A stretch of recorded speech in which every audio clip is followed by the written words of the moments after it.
So it's my pleasure to introduce our next speaker. Dr. Mindy Kurzer is a professor of nutrition and director of Healthy Foods, Healthy Lives Institute at the University of Minnesota.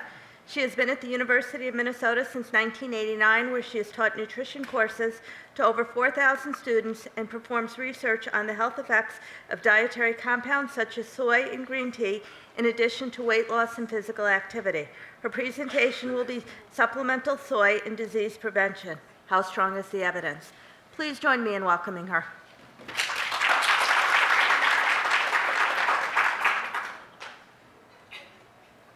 Well, thank you so much, Cindy, for that introduction, and thank you, everyone, for the invitation and for coming.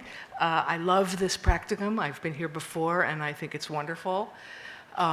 So today I'm going to talk about using the example of soy, talk about the evidence and highlight issues, some of which were discussed already by Dr. Sessa. So I'm going to just kind of use soy as an example, and of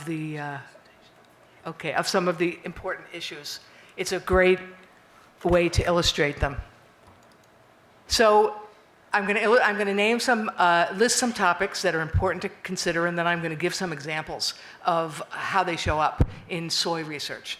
So, you know, soy is very controversial. I'm sure how many of you are familiar with some of the soy controversies? So everybody knows about them now. And I think that part of the reason for all the controversies is that the soy industry and the soy growers funded research very, very heavily in the 90s and the 2000s. And so soy research really took off enormously. And there was a magic bullet view by some people of the efficacy or the importance of soy and the benefits of soy. And I think that there's a backlash now happening that's kind of the flip side of that.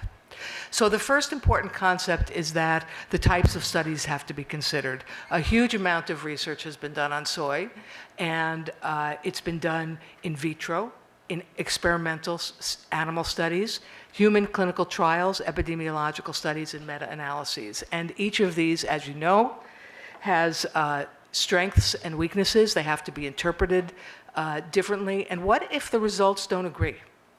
And that's the case with many supplements, where the clinical trials that are done the results are not consistent with the results of observational studies. What do we do then? Which one's right? There have been whole conversations on that topic alone, and I think it's a great one, and maybe it's time to have another conversation on that issue, and maybe ODS is a good place to have that conversation. Another important factor with soy, and this is true for some other supplements, is that soy contains multiple bioactives. Each of these components has different biological effects. Most of the work on disease prevention has focused on isoflavones, which are small polyphenols. They have estrogenic and anti-estrogenic properties, and so they're considered phytoestrogens, and soy protein. So most of the studies have been with isolated or extracted isoflavones or soy protein. Some studies have been done with whole soy foods, and it's very important to remember that whole soy is not equal to extracted isoflavones and is not equal to soy protein. They contain different ingredients, different bioactives, and the results of the studies can be different. And finally, in some studies, especially early studies, soy has been combined with other foods and ingredients. And so some folks have made conclusions about soy from those studies, but they can't really, because there were other things in the treatment as well. Another important factor with soy is that different soy products have different isoflavone composition. There are 3 primary isoflavones in soy. Genistein and daidzein are the 2 primary isoflavones. Glycine is found in much smaller quantities in whole soy, but there are available supplements that are very high in glycine. Because a different part of the soybean is used. And there are some that have higher levels of genistein and some have higher levels of daidzein. And we don't really know which of these is more bioactive than others, although there are some folks who feel that genistein is the most bioactive of them. We don't really know that. Individual metabolism, the metabolism of an individual person also influences the effects of soy, and the primary thing that I'm talking about here is the metabolism of daidzein, which is one of the 3 primary isoflavones. There are certain people, about 25 to 40% of the population, who have the enzymes to metabolize daidzein to another metabolic product called equal. And this is thought to bind the estrogen receptor, the estrogen receptor beta, more strongly than the other isoflavones. And there are some who believe that this equal is more potent than the other isoflavones, and therefore folks who have the ability to produce equal will reap greater benefits. And so this is a subgroup of the population who may reap greater benefits from soy, but not all studies have looked at metabolism in evaluating the population that they've studied. Most studies have ignored that. A 5th concept is that in the West, soy consumption is very, very low. In the United States, it's about 1 gram per day, maybe 2. In Japan, it's somewhere between 15 and 30, probably closer to 15 grams per day of soy protein. So what this means is that epidemiological studies performed in the United States are very unlikely to yield significant results because the levels are very low. And in fact, there have been a bunch of epi studies done on soy in the US where they look at quartiles of soy consumption, and it's from 0.5 grams a day to 3 grams a day, and it's such low levels that it's hard to imagine that those levels are going to be significant. And at the same time, on the other end, early clinical studies, including some done by myself, trying to mimic Asian consumption, used very, very high doses of soy because at the time we thought that soy consumption was much higher than we now know. Another point is maybe an obvious one, but one that's very, very important for those of us who are scientists working on this. If an effect is statistically significant, it's important to consider the clinical relevance. Statistical significance does not equal clinical relevance, and it's very easy for us to get caught up in numbers and do statistical tests and say, wow, I saw an effect, look at this. It's highly statistically significant at p less than 0.0001, but the effect is actually a 1% change in something, and so does it really matter? That's something that we have to think about and seriously consider. Another important concept is that when it comes to soy, many of the biological effects that we've seen, we do not know what the optimal dose is. And folks are always asking me, if it's beneficial, how much should I consume? And my fallback is, let's look at what they consume in Asia, where chronic disease is very, very low. And that's one of the reasons that people in the West got interested in studying soy, because chronic disease, cancers, cardiovascular diseases, et cetera, are extremely low in Asia. And we know that when folks, for example, from Japan come to the United States, within a couple of generations, their risk of these diseases equals that of other Americans, suggesting that it's something environmental, and diet is one of the things that's looked at.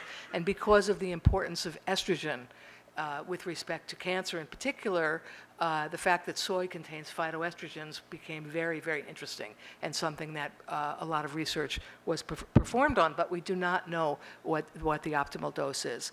And finally, there's a difference between evaluating a disease endpoint, as was discussed earlier, and evaluating intermediary biomarkers. And in some cases, we only are able to look at intermediary biomarkers. We're not able to do studies long enough to look at cancer endpoints, for example. And there are sometimes lots of intermediary biomarkers to look at, and we're not really sure which ones are the best ones. We don't have a 1990s PSA for prostate cancer, or the CA-125 for ovarian cancer, which have become controversial, but there have been times when they were thought to be very, very good biomarkers. We don't have anything like that for many cancers, for cardiovascular disease, for diabetes. There are sort of mixtures of biomarkers that we can use. And although I think the model of doing male clinical studies by male is very, very interesting and worth doing, I think that there are definitely limitations with that regarding compliance, regarding not being able to do as much intensive investigation. You're really limited in what you're able to do with those kinds of studies. But it might be that that is what we're going to have to do in order to look at disease, because the intermediary biomarkers, which we generally look at in shorter term studies, are may or may not be really reflective of disease. And finally, it's difficult to compare results when different endpoints are used. So for example, I'm going to talk about menopausal symptoms, and there are a number of different scales for menopausal symptoms, different scales for depression, and different studies have used different scales. And so we're trying to compare the results of many studies, or in meta-analyses lump them together and look at them as a pooled group. And there's a lot of variability in there because the scales that are used are different. And of course, in that case, they're quite subjective as well. So I'm going to talk about the health endpoints for which there's the most data, and I feel very, very confident of the results at this point. And at the end, I'm going to mention a few more emerging areas or areas that we don't know much about. I think we know a lot about the effects of soy on heart health. Not everybody agrees with me, but I do. You know that in 1999, the FDA granted soy a health claim for soy protein, that 25 grams of soy protein per day in combination with a low-fat diet may reduce risk of heart disease. There are about 13 countries now that have such a health claim. The FDA right now is in the process of reevaluating this. It was pressured by a very, very well-known anti-soy organization that is highly visible on the internet. And they've been pressured for a number of years, and they finally agreed to reevaluate it. So this health claim is under discussion at the moment. I think that the evidence is very strong that there's a benefit. I don't think it's equivalent to the effect of statins or other, for medications, but I do think there's a benefit, and I do think that this health claim is justified, but we'll find out in a couple of years, I think, what the FDA concludes. So the first clinical study showing a cholesterol-lowering effect of soy was published in 1967. It was done in 6 men, which was typical of clinical studies that were done. They were small metabolic studies. My first studies that I did were done in a metabolic ward where we had a capacity to look at 6 people. And in fact, many of the dietary standards, the DRIs, are based on data from the 60s and the 70s that were done in metabolic wards on 6 people. And that was used to extrapolate to the whole population for purposes of recommendations. And I was involved in some of those studies when I was a graduate student. In 1998, a study was published from Japan, which showed, this was an observational study, which showed that soy protein consumption was associated with decreased cholesterol in Japanese men and women. And you can see that they looked at quartiles, and the effect was significant for both men and women. And a later study published from China showed that soy food consumption was associated with lower risk of heart disease. And this was in a cohort of women. So in the Chinese women, they found both total coronary heart disease and non-fatal myocardial infarction was significantly reduced with increased soy food consumption. So not just cholesterol was lowered, was associated with lowering, but but heart disease itself was significantly reduced in those who consumed greater amounts of soy.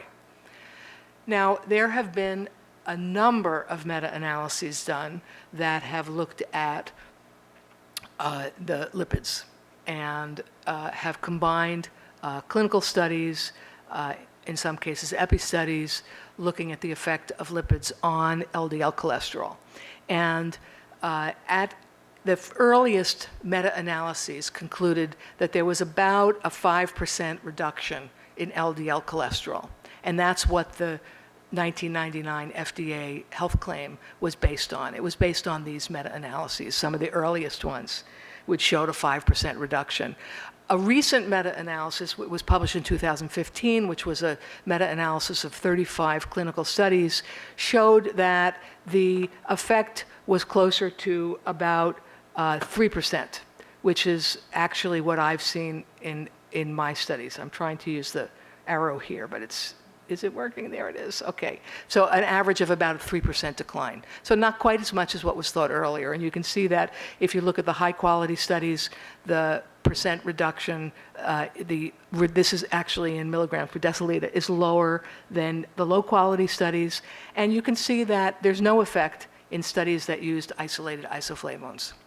So the cholesterol lowering effect of soy is a result of something in the soy that's not found in, that is not the isoflavones. And in fact, soy protein studies that have been devoid of isoflavones, that have had the isoflavones extracted from the soy protein, have shown a lowering of soy. And it's thought to be components related to the protein composition of the soy, not the isoflavones. So is this significant? So what about a 3% decrease? You know, who cares about a 3% decrease? Is it important? Well, you know, there are a number of scientists who believe that it is. A 1% decline in LDL cholesterol has been estimated to reduce risk of cardiovascular disease by about 1%. But if there's a 1% reduction of LDL over a lifetime, this is thought to result in about a 3% decline in risk of cardiovascular disease. And when you consider that, in addition to this 3% reduction, there's also a displacement effect, because the soy is probably displacing, let's say, high-fat foods that may, saturated fat, that may also be affecting cholesterol, so that the displacement adds a benefit, such that if people consume soy, the likely lowering of LDL cholesterol, and this was estimated by David Jenkins, is about 7 to 9%, which would result in reduction of risk of disease of 12 to 25%. And that sounds significant to me. So my conclusion is that, yes, there is definitely a benefit of soy on cardiovascular disease. Now, I've mentioned that the effect on lipids is not due to the isoflavones, but we do know that isoflavones have other direct effects on the blood vessels.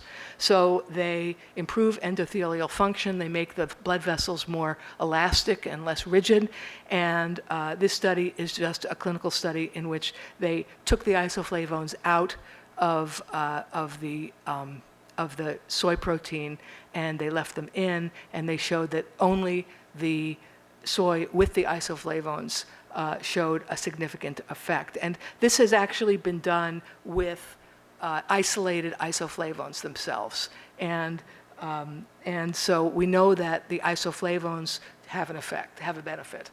The conclusions related to heart disease are that as little as 8 grams per day of soy protein significantly lowers total LDL cholesterol and triglycerides.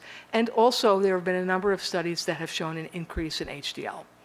Recent meta-analyses show that the changes are, as shown on the screen, about 3% for LDL cholesterol. And the effect is greater in hypercholesterolemic subjects, so that if we take people who start out with high cholesterol, we see much greater effects. These studies are a mixture of studies done in people with high cholesterol and people with normal cholesterol. I've done a number of studies with folks who have normal cholesterol where we see a significant lowering of LDL cholesterol. And over a lifetime, this level of soy intake could result in up to a 25% decline in cardiovascular disease. Now, the issues that, and these effects, as I said, are not due to the isoflavones, although the isoflavones do exert other effects that are beneficial on the blood vessels. The complicating issues in this story are the form of the isoflavones, the fact that different controls have been used. In some studies, there have been placebo controls. In some studies of soy protein, it's been a milk protein control. And the quantities of soy that have been used are different. The lengths of the studies are different. Baseline cholesterol levels are different.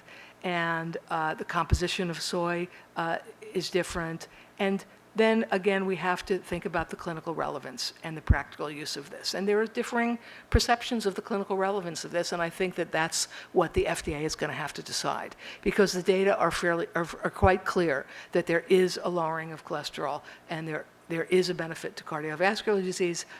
Is it significant enough for soy to have a health claim at the level of 25 grams per day, which is very high? So 25 grams of soy protein per day is much higher than what's consumed in Asia, typically. So, at that level, is it reasonable to have a health claim that requires that much soy? How about hot flashes? This is another very, very important area that's been studied quite a lot. I do think that we have information on the results of this at this point. I don't think that we need to continue studying this quite a lot more, although people are continuing. We published a meta-analysis in 2012 in which we showed a net 20% reduction in the frequency of hot flashes. This is a reduction beyond that of the placebo. So the placebo effect is subtracted out, and there's an actual reduction, significant reduction of 20%. And when we looked at frequency, we looked at subgroups, and we saw that folks who had a higher isoflavone dose, specifically a higher genistein dose, who were in studies with a longer length, all showed a greater benefit. So these are factors that have to be considered: the dose of isoflavones, genistein in particular, and the duration of the study. We also looked at severity of isoflavone, of hot flashes, and we found almost a 30% reduction, significant reduction beyond the reduction seen in the placebo group with soy. So, and this was a meta-analysis, and you can see the studies. This was 8 studies for severity, and we looked at 12 studies for frequency. So our conclusions about hot flashes are that isoflavone consumption significantly reduces frequency by about 20%, severity by about 30%. Genistein may be more effective than other isoflavones, although there need to be more studies to confirm this. And given that the actual effect experienced by women, including the effect of the placebo, which is very, very large, is actually closer to 50% reduction, it may be that in this case, effectiveness is actually greater than efficacy, which is the reverse of what you usually see.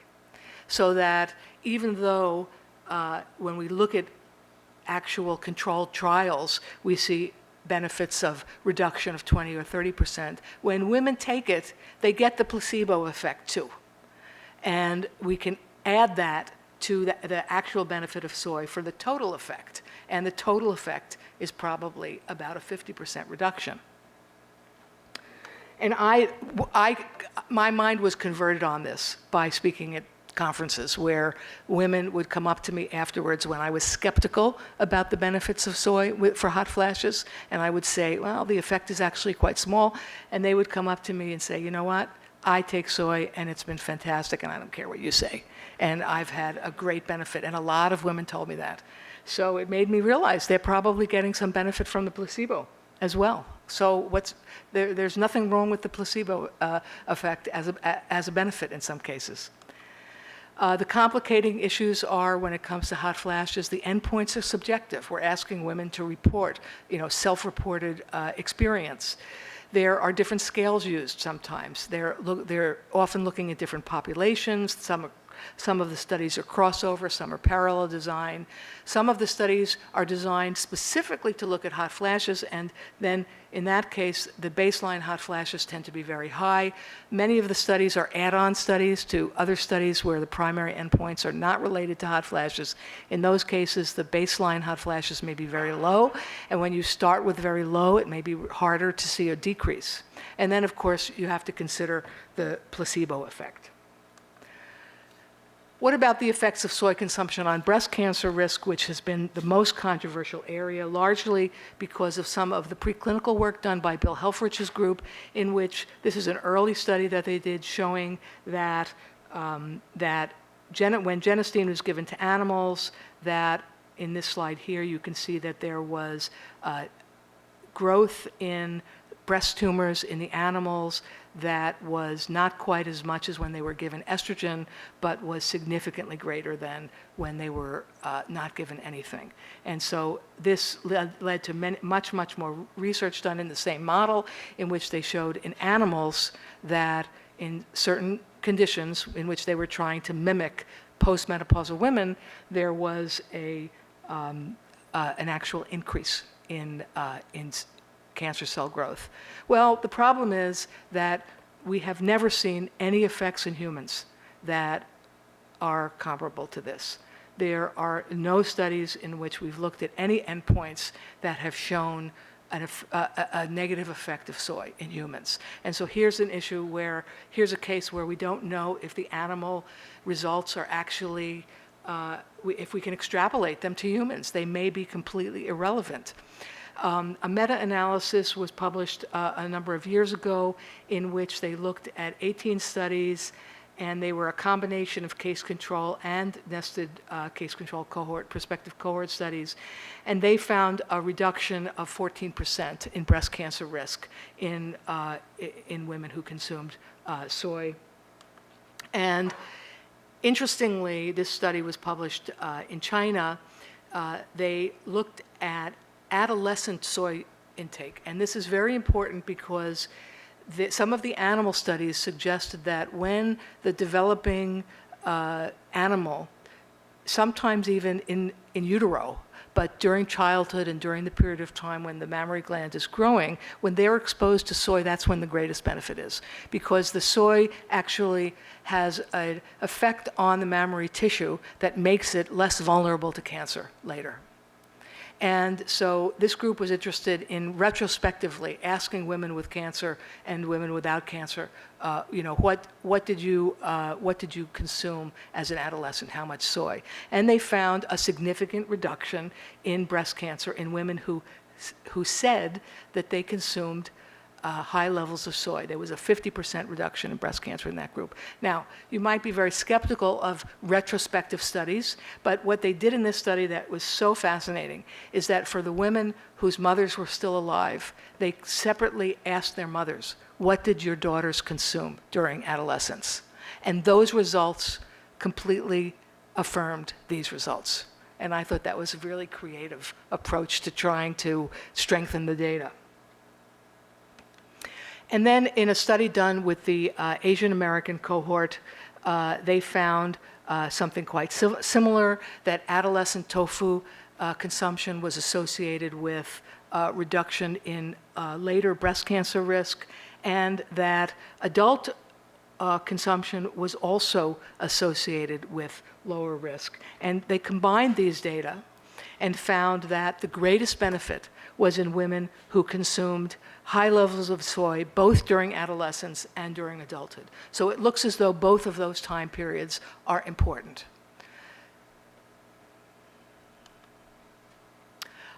There have been meta-analyses done of soy and breast cancer mortality. This one meta-analysis I'm talking about was using 5 big cohorts, and the results are that they looked at breast cancer mortality and recurrence in comparing the highest and the lowest soy food intake, and they found about a 25% reduction in recurrence of breast cancer in women who consumed the highest versus the lowest soy food intake, because there's been a lot of concern about women with breast cancer consuming soy. Should they? And a lot of oncologists are saying, don't consume soy. And this study suggests that there is not a problem with recurrence. In fact, there may be a benefit for recurrence. And interestingly, when those data were looked at, separated by menopausal status, it looks as though the benefit was essentially only in the postmenopausal women. So there was not a benefit of soy on recurrence in premenopausal women, but there was a benefit on recurrence in postmenopausal women, which is the majority of women who have breast cancer. So the conclusions with respect to breast cancer are that it reduces breast cancer risk by somewhere between 25 and 50%. It reduces mortality by about 15% and recurrence by about 25%. The benefit may be limited to postmenopausal breast cancer, and childhood and adolescence is an important time to consume soy. So when women at meetings will say to me, what recommendations do you have for me? How can I lower breast cancer risk? And my answer has often been, get your daughters to consume soy. And that's the best thing you can do. So the complicating issues when we look at breast cancer are that we don't know the relevance of in vitro and animal studies, and it's largely these studies that have created the big controversy with respect to breast cancer. The clinical studies have mostly evaluated intermediary biomarkers because we haven't had the funding to be able to do the kinds of long-term studies that would need to be done. And we don't know what the relevance of these intermediary biomarkers are to breast cancer in many cases. And then with the epi studies, you know, there are many pros and cons on the reliability of that evidence. Other potential health benefits that I'm not going to talk about, but I just want to mention, are prostate cancer, some very interesting recent data on depression. There's controversy about bone. Recent data suggests it's beneficial. Earlier data suggested it was not. There's some very recent compelling data about skin aging, showing that oral soy may reduce wrinkles. And then the cognitive function effects are very complicated, and some of the studies show benefit, some have actually shown that there may be a harm. So what about the adverse events, the adverse effects of soy? I don't think that there's a problem with breast cancer. In fact, I have friends who've had breast cancer who've asked me, should I stop consuming soy? And my advice to them has been, if you don't already consume soy, don't start now, because we're not totally certain of the effect, and the benefit, if there's any, is likely small. We don't know if it's beneficial. But if you're already consuming soy and it's a reasonable amount, don't change it. Don't change your diet, because what are you going to consume instead? You know, something high fat, something that's not good for you in other kinds of ways. So I've recommended to my friends, and I would do the same thing for myself if they're already consuming soy, not to stop. So I don't think it's as controversial as some people think, but thyroid function is the place where we have seen some negative effects, some adverse effects.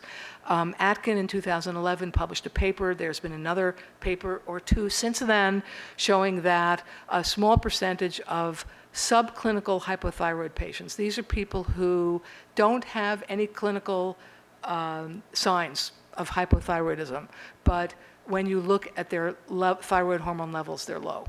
But they aren't showing any signs.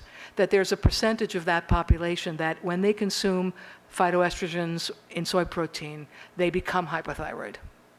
And yet, the Mayo Clinic has said there's no evidence that people who have hypothyroidism should avoid soy completely. So we don't know that if people with hypothyroid, there haven't been studies looking at folks, for example, on thyroxine who consume soy. Does it mess with their medication? Does it interact with their medication? Those studies haven't been done. What we know is that people who are hypothyroid but don't know it because they haven't gotten clinical signs, 10% of them may be pushed over into hypothyroidism. And we don't know if that's reversible because we tried to do a study, colleagues of mine wanted to do a study in which they looked in a subclinical hypothyroid population and got them to be hypothyroid and then took it away to see if they would recover. And it was too difficult recruiting patients, and so they weren't able to do that study. There's been concern about fertility, and if you go on the fertility websites, people all over the place are saying, don't eat soy, don't eat soy, men don't eat soy, you're going to get man boobs, and women don't consume soy, you're never going to get pregnant.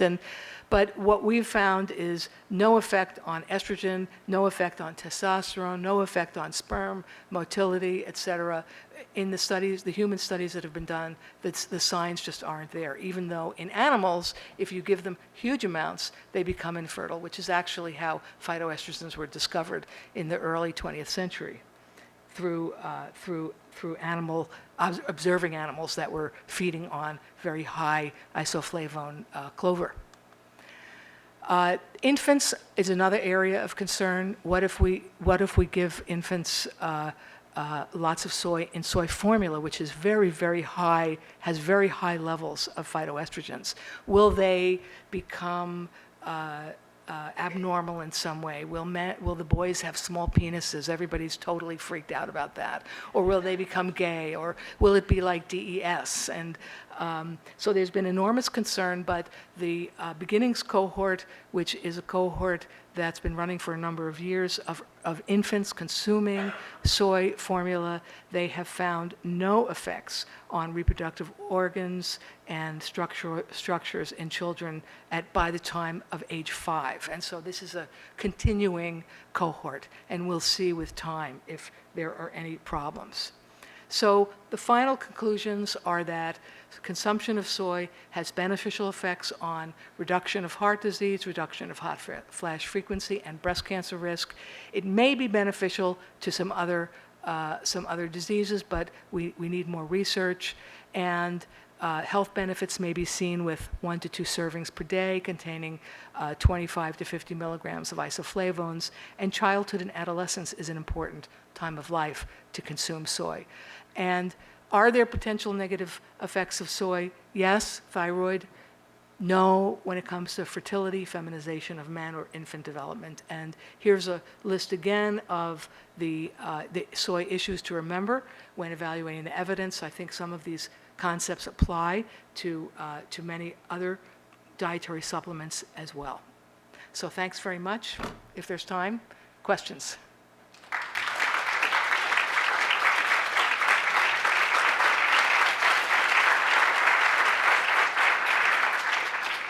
I almost feel like I'm in Minnesota where people get standing ovations for everything. You know, in Minnesota, you just have to give people standing ovations, no matter what. So, anybody have any questions? Yes. Hi, thank you so much for that presentation. I know you mentioned the issue with the differences in the soy formulations available. So I was just wondering if patients are interested in using this type of supplementation, is there a certain formulation we should recommend? Should we recommend tofu intake versus bean curd versus some of the protein powders available? What has been kind of the gold standard use in some of these clinical trials that you evaluated in your meta-analysis, and should that help to direct our recommendation to patients? So the question is about what would I recommend people take as far as soy to get the benefits. I'm not a fan of isolated supplements of isoflavones, in part because people tend to consume lots and lots and think if a little is good, a lot is better, and we don't know what 100 or 200 milligrams of isoflavones per day would do, and it could be harmful, and we haven't looked at that. So I'm not a great fan of isoflavones. I'm trained in nutrition. I'm more of a food person. So I would say that that most of the studies have been done with soy protein. So good sources of soy protein are tofu and other high-protein Asian foods, soy milk, and some of the soy bars also have soy protein, and I don't recommend one over the other. So sorry, just one quick follow-up question. And on the nutrition label, is it clear to see how much soy protein is included within that product on the label itself? The label itself does not necessarily, it will say soy protein, but it won't necessarily say how much. So depending on whether it also has other sources of protein, it will say how much protein is in there. Right. And if the only source of protein on the label is soy, then you can assume that the amount of protein is from soy. But if it contains more than one source of protein, you don't know how much comes from which. Okay. And you don't know the isoflavone content, because that's generally not listed unless the company is particularly interested in that. It's certainly not required. Thank you. Yes? I don't think this microphone is working, so I'll just speak as loud as I can. Just speak loud, and then I'll repeat your question. I have two questions. One is about recommendation for young girls to take soy as a preventative against breast cancer. That doesn't come on the genetic makeup of the BRCA1 mutation, BRCA2 risk of breast cancer. That's my first question. Second question is, you say that 25 to 50% of prevents 25 to 50% of breast cancer. That seems very nice to me. I don't know of any professional report that has much effect at all on breast cancer. Okay, so the first question is about the BRCA genetic mutations, and would recommendations for girls to consume soy be different if they are known to have those mutations? And I don't think any studies have been done to look specifically at those populations. Generally, the studies are done either in women who are at high risk because of the profile of history in the family, but not necessarily genetics, or in women without any history at all. So I don't know what I would say for girls who have a gene. I'm not sure what the interaction would be at all. So I guess I have no answer to that. The second is that you sound skeptical of the 25 to 50% reduction in breast cancer, and all I can say is that's what we've seen from the meta-analyses that have been done that have weeded out studies that were felt to be poorly done, inappropriate, et cetera. And it does seem high, but it's from lots and lots and lots of studies that have been done, pooled.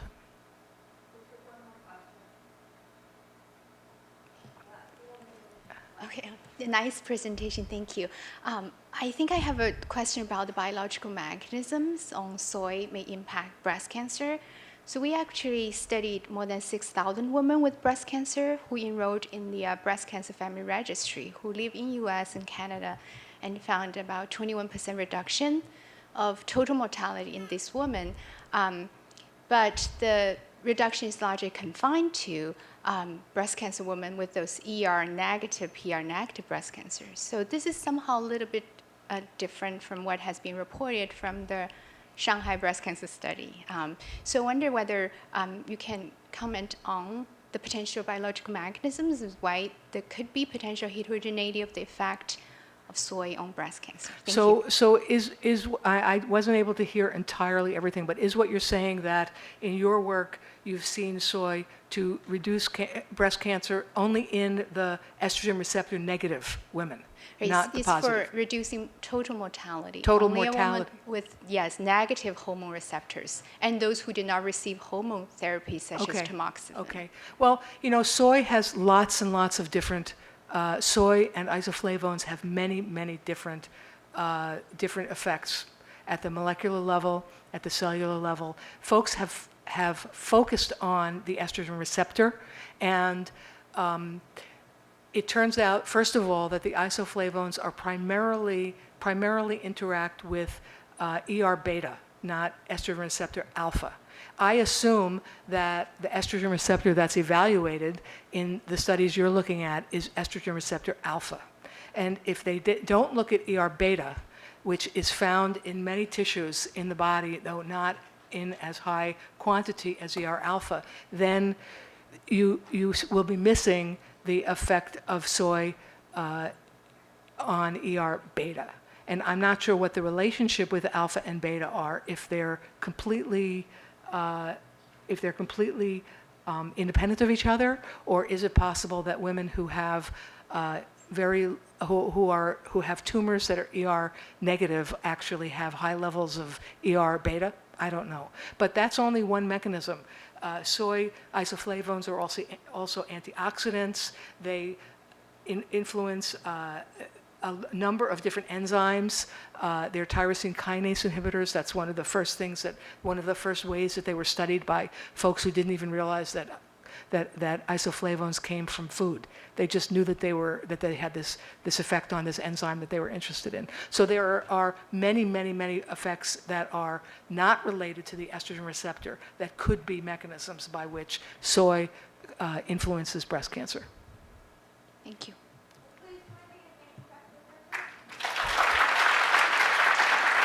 Thank you so much.